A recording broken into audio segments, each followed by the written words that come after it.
चातुर्मास्य महात्म्य अध्याय 6। इस अध्याय में जानिए सती का देह त्याग, पार्वती विवाह, भगवान शिव का हरिहर रूप में प्राकट्य और शालग्राम शिला का महत्व।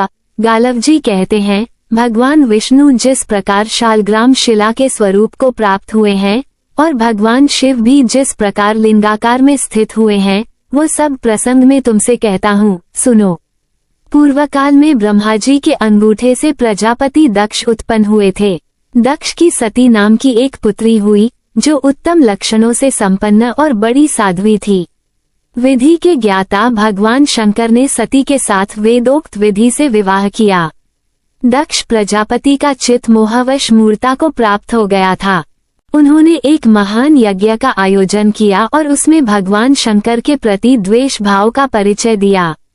पिता के उस महान द्वेष से सती देवी कुपित हो उठी और यज्ञवेदी में आकर प्राणायाम में तत्पर हो उन्होंने अग्निमयी धारणा के द्वारा अपना शरीर त्याग दिया।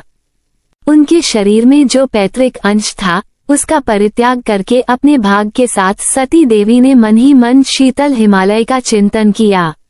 मृत्यु काल में अपने कर्म के अधीन हुआ मन जहाँ जहाँ जाता है वहाँ वहीं उसका अवतार होता है। अतः अग्नि में जली हुई सती देवी शीतल हिमालय का चिंतन करने के कारण हिमालय की पुत्री हुई। वहां पर्वत कन्या होकर उन्होंने शिव भक्ति में तत्पर हो बड़ी उग्र तपस्या की। तदनंतर सहस्रों वर्षों के पश्चात भूतभावन भगवान महेश्वर ब्राह्मण का वेश धारण कर उस स्थान पर आए और पार्वती के कर्म एवं स्वभाव की परीक्षा लेकर उन्हें तपस्या से विशुद्ध जाना।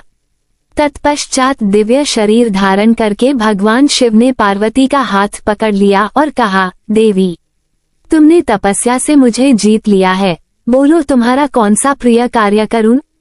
तब पार्वती ने महेश्वर से कहा, आप मुझे अंगीकार करने में मेरे पिता को निमित्त बनाइए। उनके इस प्रकार कहने पर भगवान शंकर ने सप्तर्षियों को हिमालय के पास भेजा।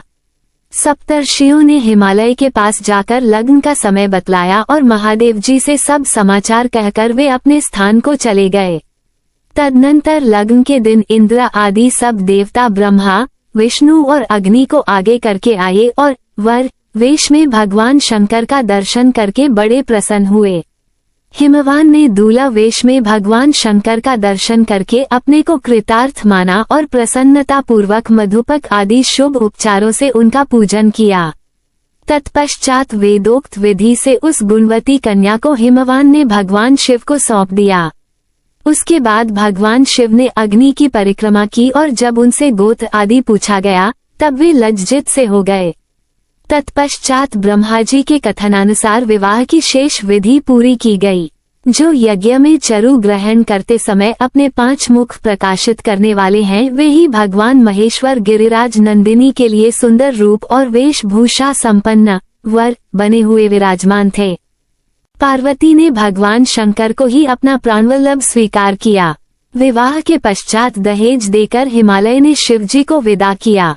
वहां से भगवान शिव मंदराचल पर्वत पर आए। वहां विश्वकर्मा ने उनके लिए क्षण भर में मणिमय भवन का निर्माण किया। वह मंदिर देवाधिदेव भगवान शिव की इच्छा के अनुसार बढ़ने वाला था। उस सुंदर भवन में पार्वती के साथ निवास करते हुए भगवान शंकर की दृष्टि में वायु रूप धारी कामदेव आया।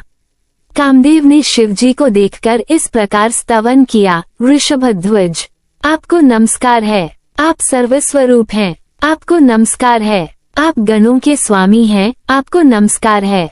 हे नाथ, मेरी रक्षा कीजिए। प्रभु, आपके इस चराचर जगत में कोई ऐसी वस्तु नहीं दिखाई देती जो आपसे रहित हो। आप ही रक्षक, आप ही सृष्टि करने वाले तथा आप ही समस्त संसार का संहार करने वाले हैं। महादेव, मुझ पर कृपा कीजिए और मुझे देह दान दीजिए। भगवान शिव बोले, कामदेव, मैंने पूर्व काल में तुम्हें पार्वती के आगे भस्म किया है, अब पुनः उन्हीं के समीप शरीरधारी हो जाओ। भगवान शिव के ऐसा कहने पर कामदेव ने अपना शरीर धारण किया और विनय से नम्र हो उसने पार्वती के दोनों चरणों में प्रणाम किया। उस समय उसके मन में बड़ी प्रसन्नता थी। पार्वती और परमेश्वर का प्रसाद पाकर महामोह एवं बल से संपन्न महातेजस्वी कामदेव तीनों लोकों में विचरण करने लगा। प्राचीन काल में देवासुर संग्राम के अवसर पर भयंकर रूप धारण करने वाले बलोन्मत्त दानवों ने देवताओं को मारा। देवता भयभीत होकर ब्रह्मा जी की शरण में गए। बृहस्पति आदि सभी देवताओं ने जगत पिता ब्रह्मा को नमस्कार करके उनका स्तवन किया। फिर सबके सब हाथ जोड़कर खड़े ही गए। तब ब्रह्मा जी ने उनसे पूछा, देवताओं, किस लिए मेरे पास आए हो? देवता बोले, तात, अद्भुत पराक्रम करने वाले दैत्यों ने युद्ध में हमें परास्त कर दिया, अतः हम सब लोग आपकी शरण में आए हैं। देवेश्वर, अपनी शरण में आए हुए हम लोगों की आप रक्षा कीजिए। देवताओं की यह बात सुनकर ब्रह्मा जी ने कहा, एक समय शिव भक्तों ने भगवान विष्णु के भक्तों के साथ एक दूसरे को जीतने की इच्छा से बड़ा विवाद हुआ। तब भगवान शंकर ने अपने भक्तों के देखते देखते एक परम अद्भुत रूप धारण किया। वह उनका हरिहर स्वरूप था। वे आधे शरीर से शिव और आधे शरीर से विष्णु हो गए। एक ओर भगवान विष्णु के चिन्ह और दूसरी ओर भगवान शिव के चिन्ह प्रकट हुए। एक ओर गरुड़ और दूसरी ओर नंदी वृषभ उपस्थित थे। एक ओर मेघ के समान श्याम वर्ण था तो दूसरी ओर कर्पूर के समान गौर वर्ण। दोनों में एकता का स्पष्टीकरण हुआ। इसी प्रकार संपूर्ण विश्व में एक ही भगवान व्यापक हैं, अतः विश्व भगवान से भिन्न नहीं है। इस तरह भगवान की एकता का बोध हुआ। श्रुतियों और स्मृतियों के अर्थ को बाधित करने वाली भेद बुद्धि नष्ट हो गई। पाखंडी और युक्तिवादी सब आश्चर्यचकित हो गए। सबने अपने अपने मत का आग्रह छोड़कर मोक्ष मार्ग की शरण ली। मंदराचल पर्वत पर वो हरिहर मूर्ति आज भी विद्यमान है, जिसकी प्रमथ आदि गण सदा स्तुति करते रहते हैं। सृष्टि, पालन और संहार करने वाली वो मूर्ति संपूर्ण विश्व का बीज एवं अनंत है।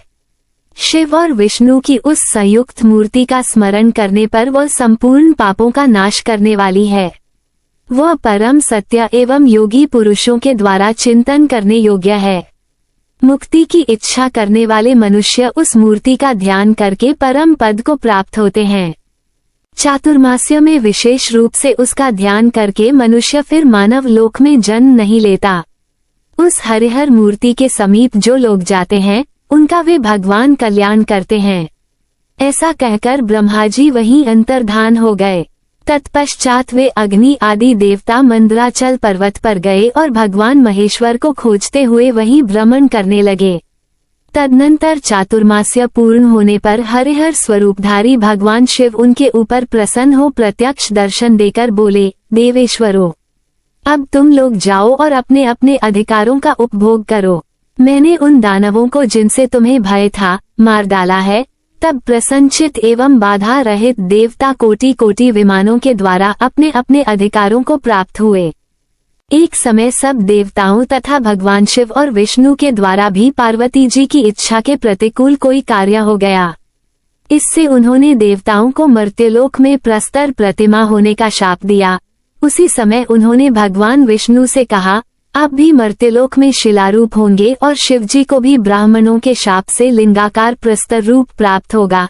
तब भगवान विष्णु ने पार्वती जी को प्रणाम करके कहा, महाव्रते, महाद्रिवी, आप सदैव महादेव जी की प्रिया हैं।